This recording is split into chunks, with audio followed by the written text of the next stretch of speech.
প্রিয় অর্থনীতি অনার্স তৃতীয় বর্ষের শিক্ষার্থী, আসসালামু আলাইকুম। আজকে তোমাদের সামনে নিয়ে এলাম একটা গুরুত্বপূর্ণ প্রশ্ন নিয়ে। আর এই প্রশ্নটা 2016 সালের তোমার ঢাকা 7 কলেজে এসেছে। প্রশ্নটা তোমাদের 7 কলেজ প্লাস হচ্ছে ন্যাশনাল ইউনিভার্সিটি প্রত্যেক স্টুডেন্টের জন্য আসলে খুবই গুরুত্বপূর্ণ। এই প্রশ্নটা প্রায় কিন্তু আসলে এসে থাকে, টেস্ট পরীক্ষা বলো বা এমনি কলেজের যে এগুলো আছে ইন কোর্স, হ্যাঁ, আর হলো এমনি যে ফাইনাল পরীক্ষা, সবগুলো পরীক্ষা কিন্তু মাঝে মাঝে এই প্রশ্নটি এসে থাকে। তো চলো আজকে এই প্রশ্নটা নিয়ে আমরা আলোচনা করি। হ্যাঁ, তো প্রশ্নটা হচ্ছে পরিমিত বিন্যাসের সংজ্ঞা ও বৈশিষ্ট্য লিখো। প্রথমে চাইছে পরিমিত বিন্যাসের সংজ্ঞা আর এরপরে তার বৈশিষ্ট্য। আচ্ছা, তো আমরা এখন প্রথমে জানবো হচ্ছে পরিমিত বিন্যাসের সংজ্ঞা। পরিমিত বিন্যাসের সংজ্ঞাটা হচ্ছে কি? পরিমিত বিন্যাসের সংজ্ঞা হচ্ছে যে রাশিমালা বা বিন্যাসের সংখ্যামানগুলো নিয়মিতভাবে বিন্যস্ত থাকে, মানে সংখ্যামান যেগুলো দেওয়া থাকবে সেগুলো সাজানো থাকবে। ধরো 1 2, 2-এর পর ধরো 4 5 8 এরকম। কিন্তু এরকম থাকবে না, 1-এর পর দেখা গেলো 5, 5-এর পর আবার দেখা গেলো আবার উল্টা দিকে 3, এরকম না। এটা হচ্ছে হয় হচ্ছে ছোট থেকে বড়র দিকে যাবে, না হয় বড় থেকে ছোটোর দিকে যাবে, বিন্যস্তভাবে সাজানো থাকবে, কোনো অবিন্যস্তভাবে সাজানো থাকবে না। আর হচ্ছে এবং হলো এটি কি লেখচিত্রে উপস্থাপন করলে সুষম রেখা পাওয়া যাবে। মানে সুষম রেখা বলতে কি, এটা হচ্ছে মানে একদিকে করে যাবে আর কি। এটা হচ্ছে মানে এবড়ো থেবড়ো বা বক্ররেখা, বক্র হবে ঠিক আছে, কিন্তু হচ্ছে একটা দূরত্ব মেনটেন করে এটা খুব একটা মানে একটা শেপে যাবে, কিন্তু এটা কোনো উল্টাপাল্টা কোনো এবড়ো থেবড়োভাবে কোনো যাবে না। যেমন কোনো বৃত্তাকার হবে না, বা কোনো ধরনের কোনো তোমার হচ্ছে যে এবড়ো থেবড়ো হবে না। এই যে যেমন আমি যদি দেখাই, এই যে এরকম কোনো এভাবে কোনো হবে না, এটা হচ্ছে এভাবে হবে।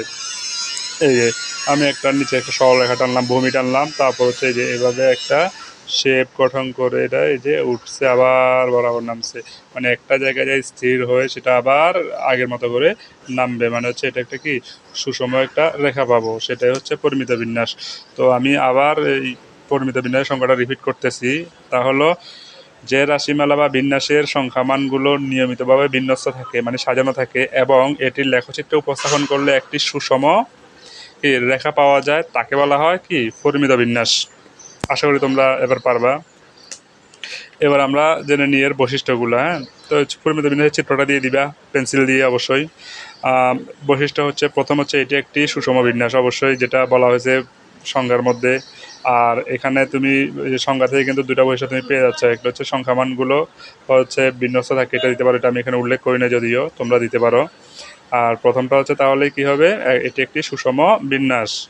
আর 2 নম্বরে যেটি আমরা দেখতে পাচ্ছি সেটা হচ্ছে এটি একটি অবিচ্ছিন্ন দেবচলকের সম্ভাবনা বিন্যাস। এটা হচ্ছে কি, যেহেতু সম্ভাবনা মানে চ্যাপ্টারের অঙ্ক, এটা সম্ভাবনা তো অবশ্যই হবে।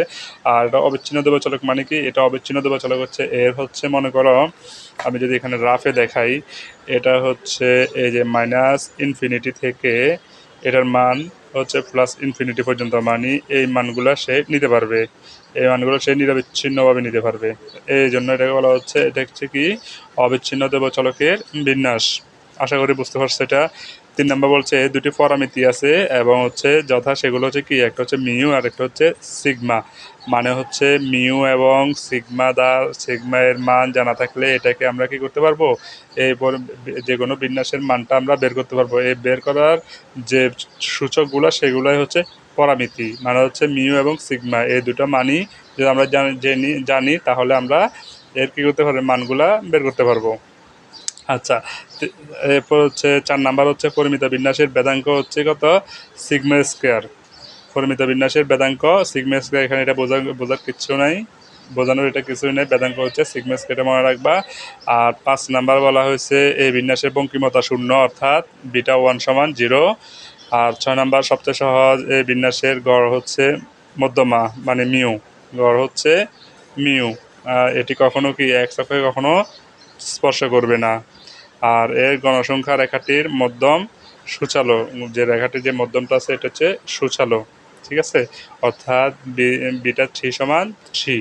আমি যদি আবার রিপিট করি সেটা হচ্ছে কি, এটি একটি সুষম বিন্যাস, ওই যে সুষম বলতে তোমার লেখচিত্রে যদি বিন্দুগুলোকে আমরা যদি স্থাপন করি সেক্ষেত্রে একটা সুষম একটা রেখা পাবো, সেই জন্য সুষম বিন্যাস। আর মানগুলো থাকবে কি, মানগুলো হচ্ছে বিন্যস্ত থাকবে, এটা আমি যদি লিখি না তোমরা অ্যাড করতে পারো, কোনো সমস্যা নাই। আর এটা একটা অবিচ্ছিন্ন চলকের সম্ভাবনা বিন্যাস, যেটা আমি দেখাচ্ছি মাইনাস তো তোমার মাইনাস অসীম মানে ইনফিনিটি থেকে প্লাস ইনফিনিটি পর্যন্ত মানগুলো গ্রহণ করতে পারে। আর এর দুটি পরামিতি আছে মানে যেগুলো দ্বারা মাপা যায়, সেগুলো হচ্ছে মিউ এবং সিগমা। আর এরপরে যেটা আসবে সেটা হচ্ছে পরিমিত বিন্যাসের বেদাঙ্ক, যেটা সেটা হচ্ছে সিগমা স্কোয়ার। আর বিন্যাসের বঙ্কিমতা হচ্ছে শূন্য, সূচালো হচ্ছে কী হবে, মধ্যমটা হবে সূচালো। আর এই বিন্যাসের গড় হচ্ছে মিউ, আর এটি কখনো এক অক্ষকে স্পর্শ করে না। এই কথাগুলো যদি সুন্দর করে যদি দিয়ে দিতে পারো, আর এখানে যদি সংখ্যাটা দেওয়া হয়েছে যেটা, এই সংখ্যাটা প্লাস হচ্ছে চিত্রটা পেন্সিল দিয়ে দিলে এখানে একটা নাম্বার তোমাদের কাটা যাবে না। আমি একদম এটা বলতেই পারি এখানে, কারণ এগুলো হচ্ছে অঙ্কের মতো মার্কস। এই যে বৈশিষ্ট্যগুলোতে যত বেশি বৈশিষ্ট্য মানে নির্ভুলভাবে দিবা, 5টা দাও, 7টা দাও, 8টা দাও, যতগুলো তুমি মানে এখানে আরও 1-2টা অ্যাড করা যায়, আমি দিলাম না। আমি যেগুলো একদম জানা বা আমি যেগুলো দিয়ে আসছি পরীক্ষায় সেগুলো তোমাদের সাথে শেয়ার করছি। হ্যাঁ, এখানে তোমরা যেগুলো লিখবা এগুলো একদম নির্ভুলভাবে লিখবা। আর যেহেতু এই ভিডিওটা তোমরা দেখছো আমার সাথে সাথে তোমরা পড়ছো, মোটামুটি তোমাদের এটা বোঝার কথা। পরীক্ষা যদি কোনো রকম মানে পরীক্ষা যেভাবে যত কঠিন আসুক না কেন, যত নার্ভাস থাকো না কেন, এটা আশা করি তোমরা লিখে আসতে পারবা। আর বিষয়টা তোমরাও বুঝছো। হ্যাঁ, এই আর কি। তো তোমাদের জন্য শুভকামনা রইলো। আসসালামু আলাইকুম।